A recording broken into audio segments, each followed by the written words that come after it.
Bonjour à tous, je m'appelle Alina Tarasenko. Je suis artiste et dirigeante du Centre éducatif de l'aérographie de Saint-Pétersbourg, Art Technica. La qualité de notre formation se base sur la technicité de l'équipe enseignante qui prend soin de la réalisation séquentielle du programme d'enseignement construit sur le principe du simple au composé.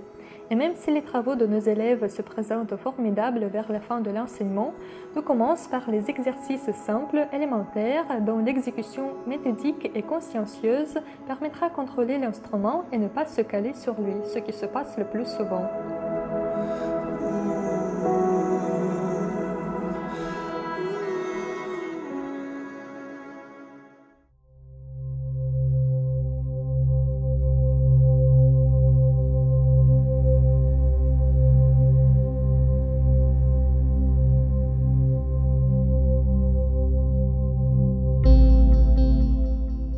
Pour comprendre si vous manipulez bien l'aérographe, il faut se fixer quelques tâches simples, qui sont comme pour les enfants si on les fait par le crayon, mais s'il s'agit de l'aérographe, pour bon nombre de gens, ça paraît déjà impossible.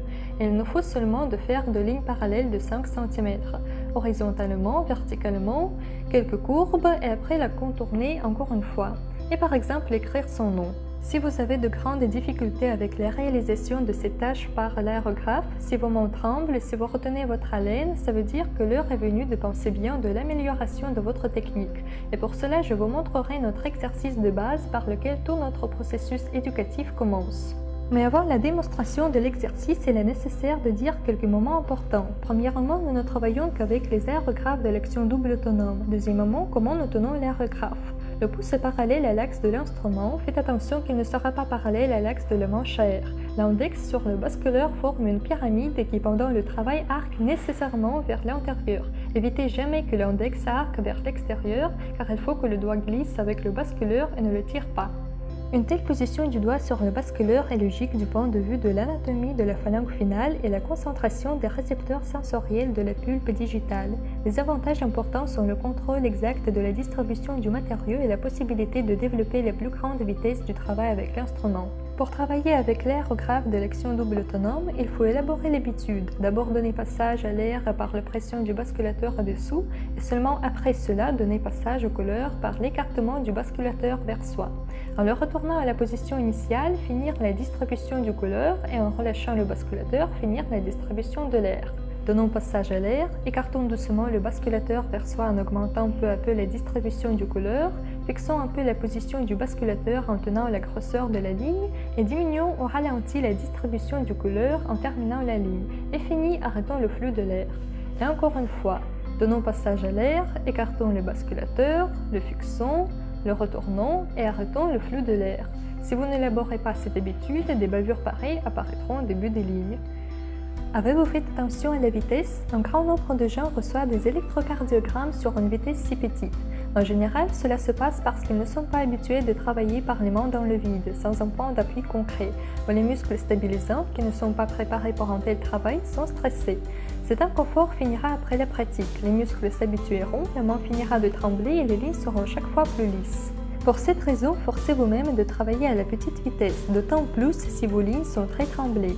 Éduquez vos mains tremblantes et étouffez le vertige de dessiner à grande vitesse, quand il sera plus facile de faire les lignes droites, mais quand elles ne seront pas dessinées là où vous le voulez.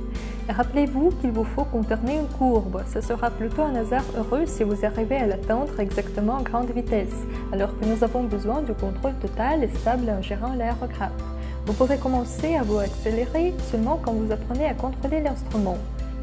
Quand vous aurez entraîné de faire l'exercice présenté, il vous faudra de compliquer un peu la tâche en créant une série de conditions. D'abord, on va limiter la longueur de la ligne. Ici, la ligne doit commencer et ici doit se terminer. Ne prenez pas une ligne trop courte car au début, le travail du cerveau et des mains ne sera pas synchronisé.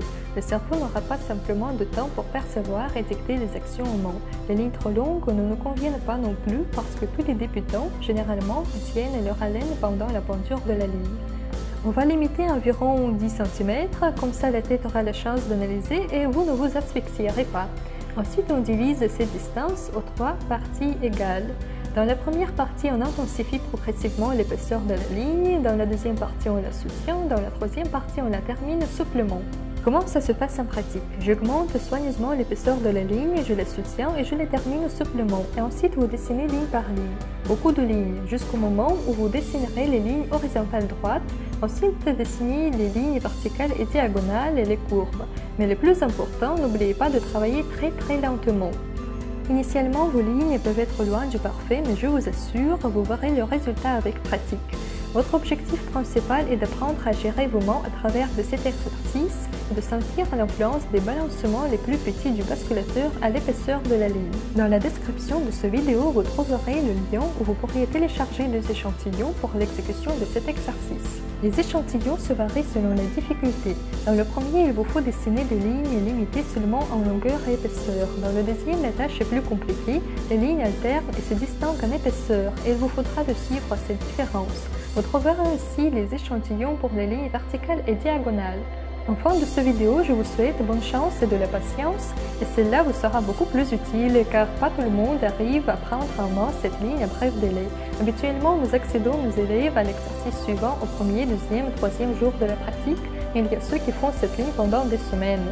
Et le temps que vous consommerez à cet exercice ne dépend que de votre tête et vos mains, et bien sûr de leur concordance. Pratiquez-vous et partagez vos résultats aux réseaux sociaux avec le hashtag @thelines. Selon la réaction du public à cette vidéo, nous comprendrons s'il faut continuer ce sujet, c'est-à-dire de tourner des vidéos similaires. Donc si vous avez quelques idées, n'hésitez pas à les partager aux commentaires.